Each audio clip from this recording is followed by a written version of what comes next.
everyone. Thank you for coming. My name is Christian Owens. I'm the Civil Service Commission solicitor. I've been the solicitor since 2016.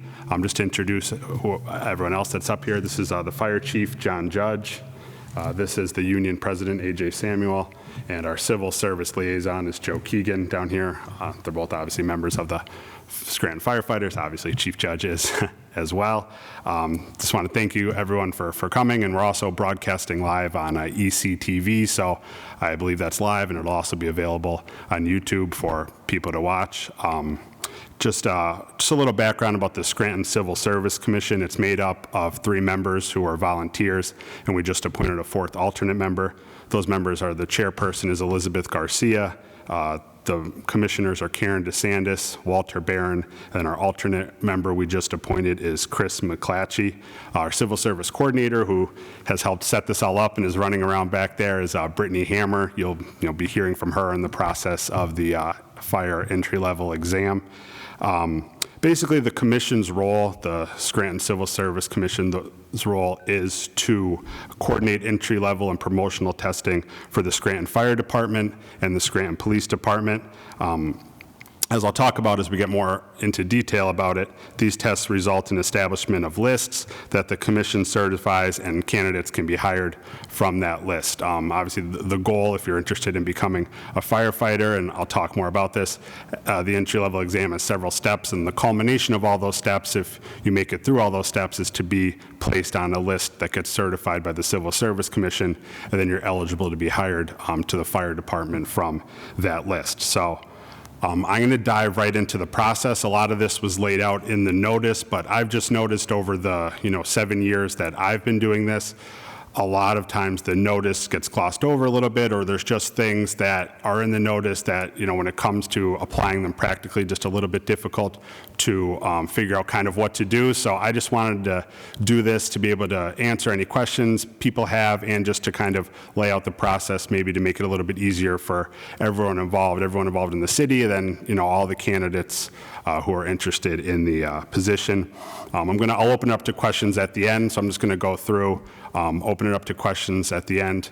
I'm going to go through the application and testing process, then I'll turn it over to these individuals here who actually know what it's like to be a firefighter, to tell you a little bit about the career and the fire academy. So I handle the boring stuff, like the testing and stuff, and they actually handle the real stuff. So I will turn it over to them afterwards. But so basically, just to dive right into the testing process, the testing process for the entry-level exam is started with a notice that's drafted by the Civil Service Commission that's advertised in the Scranton Times. You're all here today, so I'm sure you saw the notice, and for anyone watching, there was a notice that was published in the Scranton Times, I believe last week or 2 weeks ago, that's also been shared now on various social network sites by the city. I know the fire department shared it as well, which lays out what needs to be done. I want to go a little more into detail about each step that's laid out in that notice. I'm going to first discuss step 1, which is the application and the sign-up process. Prior to filling out the application, there are eligibility requirements that are laid out. So just before filling out the application, it's just important to check out those eligibility requirements that are set forth in the notice. And those eligibility requirements require you to attach certain documentation to your application. And that's a problem we run into pretty typically, is that candidates come with their applications and they don't have that documentation, and they're scrambling at the end to try to get that documentation in, or the application's incomplete, and it just makes it a headache for the candidate, and it makes it a headache for everyone involved. So I just wanted to make sure that when you're looking at those eligibility requirements, you just give yourself time to get that documentation together and make sure you come with it. So the first eligibility requirement is U.S. citizenship, evidenced by a copy of a birth certificate or naturalization papers. A copy of either of those have to be attached to the candidate's application, so make sure you make a copy of those. A high school diploma or GED completion with a copy of the diploma or GED attached to the candidate's application. Make sure you make a copy of that.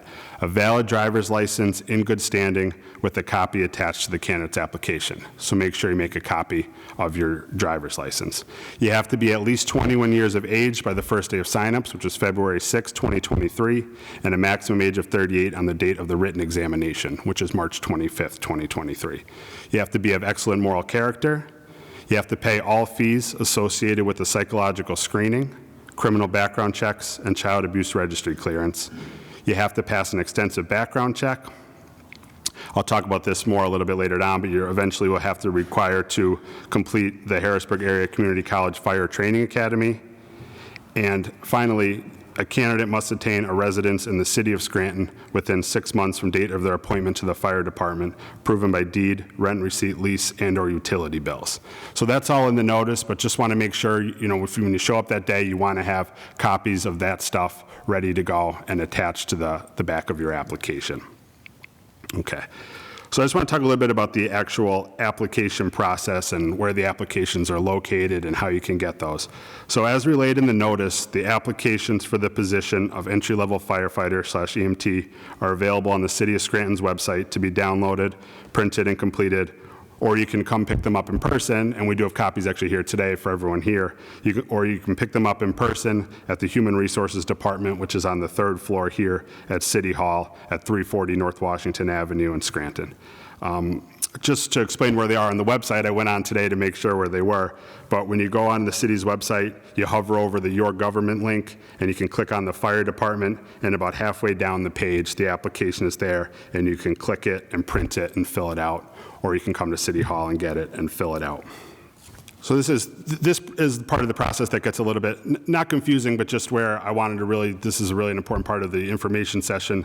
The application, the sign-up period begins on Monday, February 6th, 2023 at 9:30 a.m. here in City Hall at the Human Resources Department. I'm not sure if there's going to actually be a table downstairs with someone doing it. I believe someone might just be downstairs to do it, or you come up here to the 3rd floor of the Human Resources Department. And the sign-up period ends at the latest by Friday, February 17th, 2023 at 3:30 p.m. So it's like a 10-day window there. You could bring it in. Each application must be accompanied with a non-refundable fee in the amount of $75 per application. Payment must be in the form of a check or money order payable to the City of Scranton, and then placed in the memo line, entry-level Scranton firefighter exam. One thing that's very important is the time that your completed application is submitted is used as a tiebreaker if you get to the finals and there's a tie, when all your scores are weighted and added up.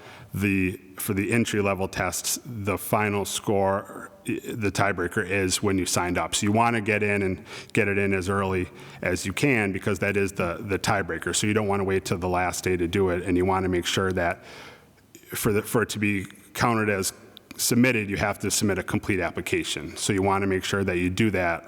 That's something that I don't think a lot of people realize. It's in the notice, but it's important. You want to get it in as quickly and as early as possible. And you wouldn't think with the decimal point there'd be a lot of ties, but ties do happen. So it's important just to have your stuff ready and be able to get it in on time. So you want to make sure you have, your birth certificate, like I talked about, your high school diploma or GED, and a copy of your driver's license. Two other documents that may be applicable are there's potential preference points that can be awarded if you are, if they're applicable to individual people. The first potential preference points are a veteran's preference. Qualified veterans who receive a passing score on both the written and oral examination will receive an additional 10 points added to their total score in recognition of their military service. In order to prove that you're entitled to the veteran's preference, you need to bring a photocopy of service discharge, DD Form 214, or other military documents showing date of entry, successful completion of basic training, character of service, and completion of military service commitment. That needs to accompany your application if you're going to be seeking those veteran preference points. The other potential preference points are a legacy preference. Those are available to qualified children of a Scranton firefighter or police officer who was killed or died in the line of duty, who receive a passing score on both the written and oral examination. They're entitled to 10 points added to their total score in recognition of being a child of Scranton firefighter or police officer who was killed or died in the line of duty. Similar to all the other documentation, any applicant claiming a legacy preference must furnish documentary proof of a relationship to the deceased parent at the time of application, that he or she is the natural or adopted child or a stepchild to whom the firefighter or police officer stood in loco parentis, a death certificate of the parent, or such other proof as may be acceptable to the Civil Service Commission. So if you are seeking those points, just make sure that you submit that documentation at the time of your application so you don't risk waiving any of those points that you would be entitled to. So once you sign up, the sign-up period, like I talked about, is the 6th to the 17th. We move into the actual exam process. As relayed in the notice, the examination is Saturday, March 25th, 2023 at 9 a.m., and it's at the Sorrento Army Reserve Center, which is 1801 Pine Street in Scranton, PA 18510. It's up by Nayout Park, up on Pine Street. There's no other, once you sign up, there's no other notice provided to you that that's the date of the exam. It's in the notice, and you know, that's when it is. Sometimes we get calls asking if there's going to be something sent out, but that's the date of the exam, and that's it's March 25th, 2023. It's at 9. So I was advised to get there early, you know, to be able, because there's a lot of people, you know, usually signed up, so it takes a little bit just to check yourself in. There's no specific study materials for the entry exam. It's just, in my impression, it's a general knowledge exam. There's no specific, you know, study materials or things like that are provided or noticed for it. You know, the exam, I've been there for them. It's kind of similar to when you would take the SATs. There's proctors there. You come in, there's pencils, and you take a written examination, and you know, it takes typically about 2 hours or so, I would say. Yeah, so that's the written exam. Following the written exam, the tests are submitted to the testing company for scoring, and then we receive the scores back. Typically, that takes a couple weeks to about a month to get the scores back, sometimes a little bit longer, but it's usually right around that time period.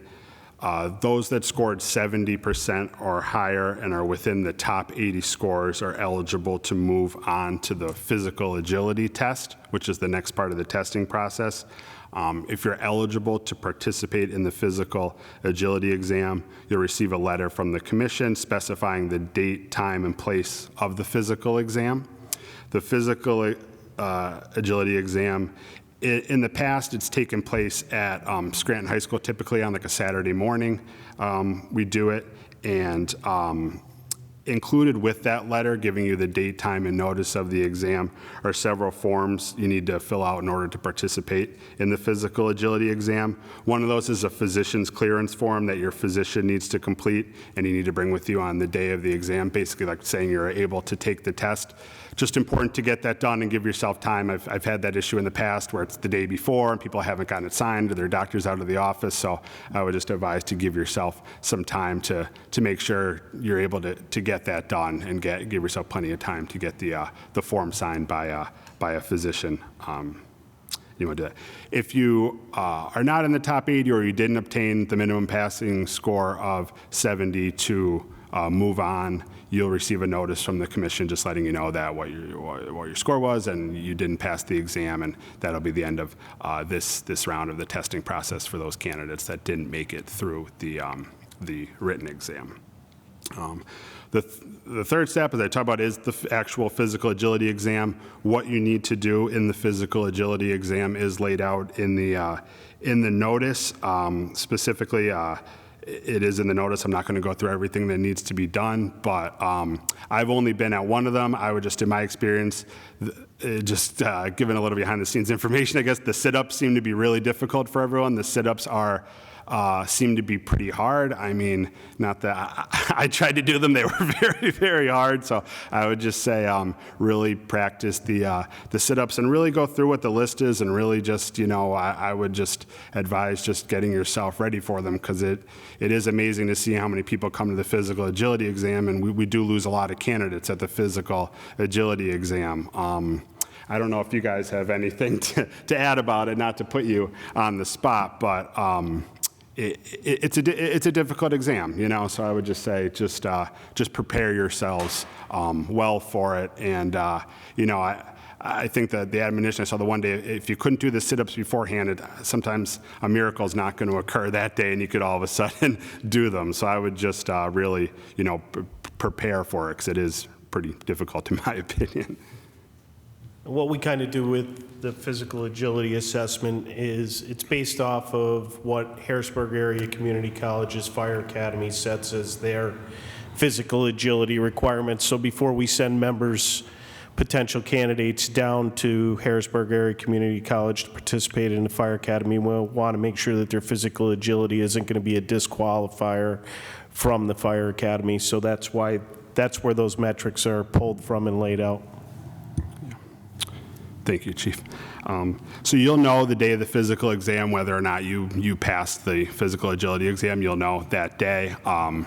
If you didn't pass, usually you get a piece of paper that says, you didn't pass, and that's the completion. As if you didn't pass one section, you failed and you go home. If you do pass all of the sections of the physical agility exam, the next step is the oral exams, which are done. Typically, we set those up a few weeks after the physical exam. Typically, they take place here at City Hall. There's a panel of fire chiefs, typically from surrounding cities, that come in and do it.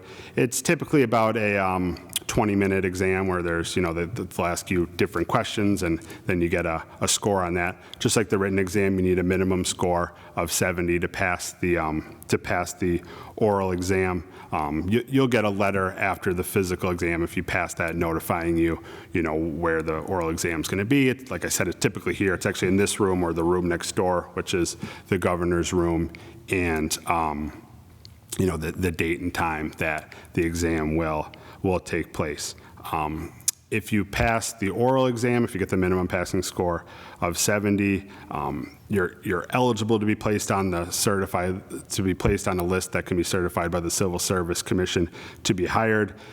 You're still subject during that process to passing psychological screening, criminal background checks, child abuse registry clearance, which are done generally in that time period. With regard to the list, the Civil Service Commission meets on the first Tuesday of every month at noon. We meet up at Naog Park, and when the tests are all completed, a list is put together. And basically how that list is put together for entry-level exams is the scores are weighted. So the written exam is 75% of your weighted score, and the oral exam is 25% of your weighted score. So I'm just going to give an example, a mathematical example here, but if you got a 90 on the written exam, that gets multiplied by 0.75, so that gives you a score of 67.5. If you get a 95 on the oral exam, that gets multiplied by 0.25, so that gives you 23.75, so your final score is 91.25. If you are entitled to veterans points or legacy points, 10 points gets added on top of that. So then basically on the list, you fall wherever that 91.25 is on the list. That's where, you get put on, compared to, if someone obviously has a 93, you're below them. Obviously, it goes in numerical order. If you are selected to be hired from that list, you must then complete the Harrisburg Area Community College Fire Training Academy, which is down in Harrisburg, and that's where my knowledge of everything kind of runs out a little bit. So I might just turn it over to the chief here just to talk a little bit about that and just about the career as a firefighter. So and I'll be here to answer questions afterwards as well. So after you're placed on the list, we hire based off of the need in the department. As vacancies occur within the department based off our budgetary numbers, we will hire to fill those positions. Typically, Harrisburg Area Community College runs an academy that begins, the fall academy typically begins in the middle of August, and the spring academy usually begins at the end of January or first week of January. The first 4 weeks are the EMT, Emergency Medical Technician portion, and then after that's completed, you go through the Fire Academy. So it's about a 12 to 13 week process of being down at the Harrisburg Area Community College. So some of the things regarding Harrisburg Area Community College, they run the academy Monday through Friday. And what we do is we provide transportation. If you want to go to, if you want to use city assets to drive down, we have vehicles to send the recruits down in. Typically what they'll do is they'll leave on Sunday night, go down for Monday, and then after class is done on Friday, they're able to come home. The city of Scranton lodges you while you're there. We have a contract with another college, community college in that area, where we put the candidates up while they're at HAC. That academy is rigorous. The time does go by fast. And as far as vacancies within the department, typically, historically over the years, and it does fluctuate some years, we can have 4 to 5 vacancies is pretty much what we average. And the test is good for 2 years once the civil service list is certified. So it's basically for four academies based off the needs in the department. Currently, I think we have, during this time period that the list will be valid, we'll probably have 20 to 28 people that are eligible for retirement within the department. That's not to say that they leave. They leave on their own accord as they decide to retire once they meet the retirement eligibility dates. But as those vacancies occur, that's what we hire off of. So some of the things you'll have to be concerned with it, Harrisburg Area Community College, it's going to be time away from family, obviously, and the emergency medical technician portion is not that easy. That's where a lot of kind of the bumps in the road occur. We have set up different processes in the department to make sure that we're mentoring people across those, making sure that we're giving you all the tools you need to be able to pass that. But emergency medical technician is a bit of a challenge because they're cramming a course in a 4 or 5 week period instead of putting it out over several weeks. So it's going to kind of be like drinking from a fire hose, right? So after that's completed, they go right into the fire portion. Once the fire portion's done and you graduate, you're brought back here to the city, we put you on a training program, internal training program for a couple weeks before you're released out to the shift. Some of that also, once you get back, some of the other things that are going to happen is once you successfully complete the academy, you will be sworn in by the mayor. You'll be sworn in as a firefighter at that time. Your employment with the city is conditional on 2 things, and the solicitor already mentioned one of them, establishing residency within 6 months of being hired, and the second is successful completion of Harrisburg Area Community College and the EMT program. We try and work with students and candidates if they're having trouble getting through that process, because our goal is to make sure that you succeed. And we're investing quite a bit of time, energy, and money into the folks that we hire, and we want to make sure that we're giving you everything you need to be able to be successful at HAC. I'll talk briefly maybe about the department, and then I'll let AJ and Joe talk maybe a little bit about the job if they want to give some comments on that and some of the history that they've had here. I think Joe's been on, 26 years? 25 years. AJ, you're 20 years this week, right? And I've been with the city for 21 years in January.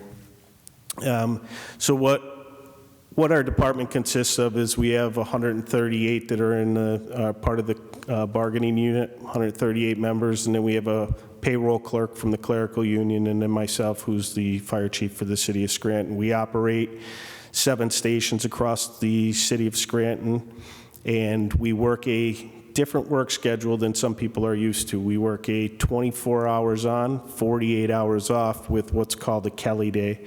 Kelly Day is essentially a rotating day off. That rotating day off averages your work week out over the course of a year to a 48-hour average work week. Like I said, we have 7 stations across the city, and we continue to train on a regular basis, and we operate 5 engines, 2 ladder trucks, and 1 rescue, along with a duty chief or an assistant chief. There are opportunities for advancement in our department, and there's civil services involved in those processes too, and when you get back from the academy, we do a pretty good job of letting you know how those processes play out. The deputy chief kind of oversees the training program for the department, and between him and the administrative captain for the department, what you'll find is they're going to give you as much knowledge as they can so that you're making an informed decision about this career, making sure that it's right for you. We want to make sure it's right for you and that you're right for us. AJ, you want to talk about anything with the department? I just want to add that once you complete everything that's required by the city, you will be offered membership into IFF Local 60. That's our local group. We are governed by the International Association of Firefighters bylaws, along with our own. At that time, we'll swear you in a union meeting. I just want to touch base about the job a little bit. It's a very rewarding job, but there are difficult days. We're installing a peer support group to help you through those difficult days that you may incur. 20 years on the job, and we've always been governed by a contract, which we are currently in the process with the city. Once you get back, trust me, you'll learn the contract, but it is a very rewarding job, and best advice I can give you is pay attention at HAC, and we'll teach you the rest when you get back.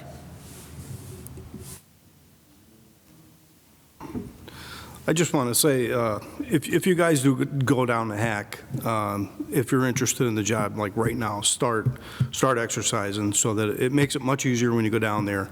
And when you go down with all the guys you go down with, don't give up. And all you guys are supposed to bond together, because when we're a team.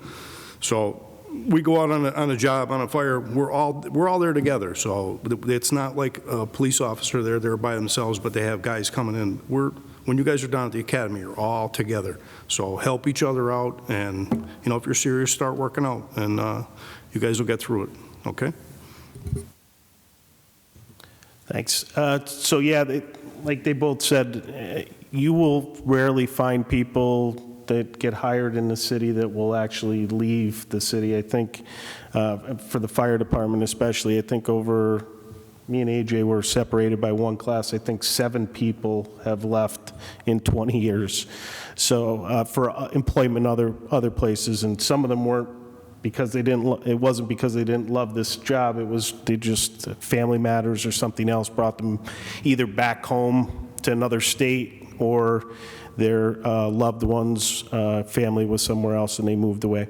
So there is a very rewarding career here, and like Joe talked about, it is a great team here. I've been fortunate enough to have a great career here for the last 21 years, and I'm sure that AJ and Joe would say the same thing. Very rewarding career, but as AJ kind of alluded to, there are some dark days, and we try and lean on each other here. But you will find it's a rewarding career in a great city with a lot of opportunities in the department. So. Thank you all for giving that insight. I really appreciate it. Just the last thing I wanted to say is just, it's in the notice, and it's something that's very important to this commission and to the city, is just we're really trying to encourage applications from candidates from diverse backgrounds. And additionally, I really am hoping through this information session, and I just really want to make this process just easier for people. It's just, I've been doing this for, 7 years, and just we've done a bunch of entry-level tests, and sometimes it kind of seems like it's just, it's all on paper, and it's like, what's the actual job, or what is the actual process, and we're not as it just hasn't been as transparent I want it to be, and I just want to be as transparent as possible and just help people. Like, we want to get good candidates, and we want to have this position, so that's why I wanted to do this. And, if anyone has any questions, that's, I'll open up for questions here, but anyone that's, watching live or watching this on YouTube, or anyone that's, looking and sees the ad on Facebook or in the newspaper or anything, if you have questions, you can call Brittany at the law department here, and, she knows a lot, and she gets right in touch with me or commission members, and, we get back to you. So, I just strive to be open to people's questions, and we want to, help you through this process. So, just want to thank Chief for being here. I want to thank AJ and Joe for being here. Thank you guys all for coming tonight. Thank you anyone else that's watching out there. It might just be my parents and my wife, but anyone else that's that's watching out there, thank you all. And please reach out to me for anything. And yeah, and if anyone has any questions, you could come up and you could talk in there, so it could be heard on the ECTV. So does anyone have any questions for us? Sure. Yeah, don't be shy, because the question you might have, somebody at home might have as well. What button do you push? You're good. Just talking to it. I was curious if you get paid while you're at the community college, like training the hack course. Yep. Well, as soon as you're employed with the city and we send you down at hack, by the contract language, right now, currently, it's 50% of what a maxed out firefighter is.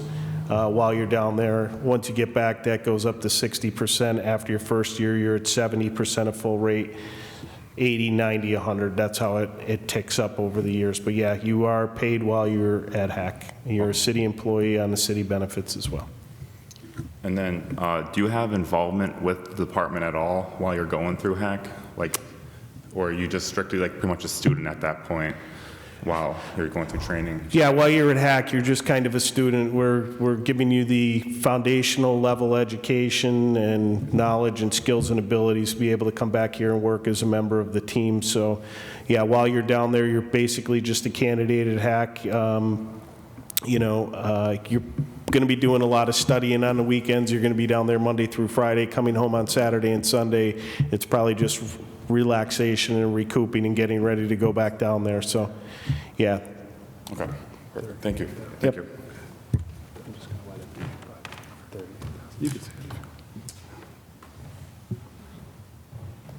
Anyone else? All right, well, thank you all for coming. There are applications here. Like I said, if, once you start looking at the application or going through everything, if anyone has any questions, just reach out to us, and happy to help everyone through it. And just, looking forward to meeting everyone in the application process. So thank you. And thank you, everyone, for being here.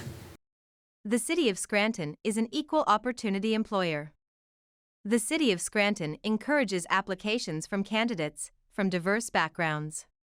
The City of Scranton is committed to providing a working environment that is free from harassment and discrimination.